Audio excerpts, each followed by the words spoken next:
didik ibu semuanya, apa kabar? Salam sehat selalu ya. Ketemu kembali dengan saya, Ibu Puji Kartika Asitorus. Hari ini kita akan melanjutkan materi kita sebelumnya, yaitu tentang sistem peredaran darah. Anak didik ibu semuanya, untuk memulai pembelajaran kita, mari kita berdoa terlebih dahulu sesuai dengan agama dan kepercayaan kita masing-masing. Berdoa dimulai. Berdoa selesai. Anak-anak ibu, supaya kalian lebih semangat, yuk ikuti gerakan ibu ya. Tepuk fokus. Kalau kita mau belajar, maka kita harus fokus. Fokus, fokus, fokus. Yeay!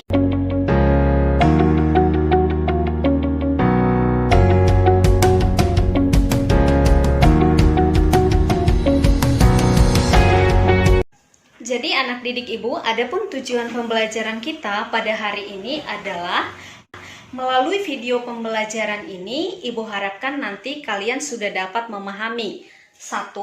Apa itu peredaran darah besar dan peredaran darah kecil.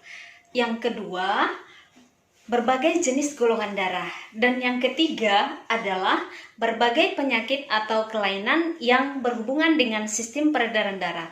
Dan yang terakhir, yang keempat adalah bagaimana penerapan teknologi dalam kesehatan jantung. Setiap orang memiliki golongan darah yang berbeda-beda. Dan apakah kalian sudah tahu golongan darah apa yang anak didik ibu miliki masing-masing? Nah, kira-kira apa yang menyebabkan golongan darah setiap orang itu berbeda-beda? Topik yang pertama yaitu mengenai peredaran darah.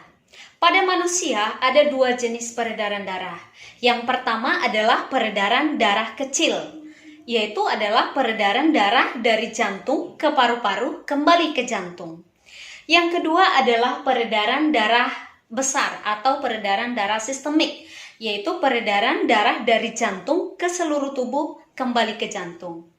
Anak didik ibu sekalian, tahukah kalian bahwa dalam 1 kali peredaran darah 2 kali melewati jantung?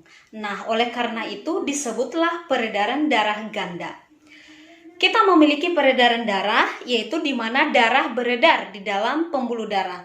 Oleh karena itu disebutlah sebagai peredaran darah tertutup. Untuk topik yang kedua, kita akan membahas mengenai golongan darah. Anak-anak ibu sekalian, tahukah kalian bahwa yang menemukan golongan darah itu adalah Dr. Landsteiner? Beliau mengelompokkan golongan darah berdasarkan adanya agglutinogen dan agglutinin di dalam darah. Nah, apakah itu agglutinogen? Agglutinogen adalah antigen yang terdapat di dalam eritrosit atau sel darah merah yang membuat sel peka terhadap agglutinasi atau penggumpalan darah. Nah, sedangkan agglutinin atau antibodi adalah substansi di dalam plasma darah yang mana agglutinin tersebut dapat menyebabkan agglutinasi atau penggumpalan. Anak didik ibu sekalian, mari perhatikan golongan darah sistem ABO dalam tabel berikut. Golongan darah O kita lihat tidak memiliki agglutinogen tetapi memiliki agglutinin anti A dan anti B. Golongan darah A memiliki agglutinogen A dan memiliki agglutinin anti B. Golongan darah B memiliki agglutinogen B dan memiliki agglutinin anti A. Sementara golongan darah AB memiliki agglutinogen A dan B tetapi tidak memiliki agglutinin. Anak-anak ibu semuanya, pernahkah kalian mendengar istilah transfusi darah? Nah, transfusi darah adalah proses pemindahan darah seseorang ke tubuh orang lain. Nah, bagaimana mekanisme transfusi darah? Apakah boleh dilakukan secara sembarangan? Yuk simak video berikut ini.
berikutnya adalah penggolongan darah sistem resus.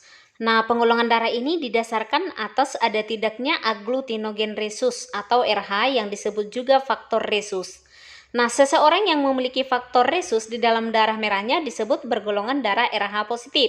Sedangkan orang yang tidak memiliki faktor resus di dalam darah merahnya disebut bergolongan darah RH negatif. Yang berikutnya, yang ketiga adalah mengenai penyakit ataupun kelainan pada sistem peredaran darah. Anak didik ibu sekalian, pernahkah kalian mengalami gangguan pada sistem peredaran darah kalian? Nah, kita lihat ini ada beberapa kelainan dan gangguan pada sistem peredaran darah. Apa saja? Yaitu ada anemia, kurang darah, varises, yaitu pelebaran pembuluh darah di daerah betis, hemoroid atau ambeien, yaitu pembengkakan pembuluh darah di sekitar anus dan rektum. Yang berikutnya adalah arteriosklerosis, yaitu pengerasan pembuluh nadi karena timbunan atau endapan kapur.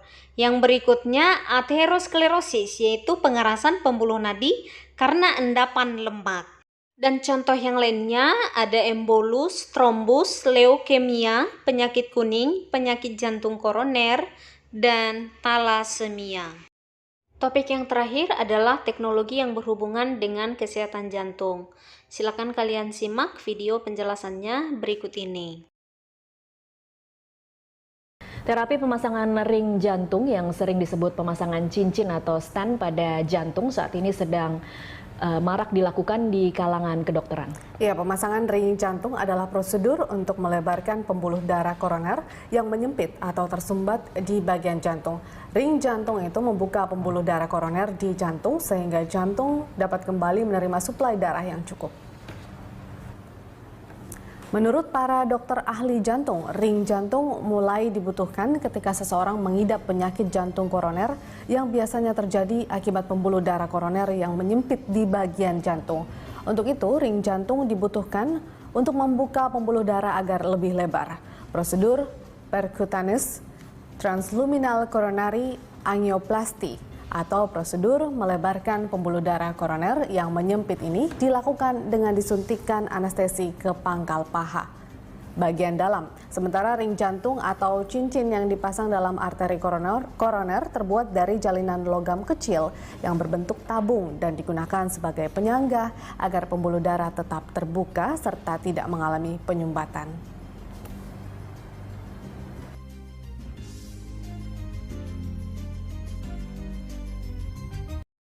Demikianlah pembelajaran kita pada hari ini. Kiranya dapat bermanfaat untuk anak didik ibu semua. Selalu semangat belajar. Sampai jumpa.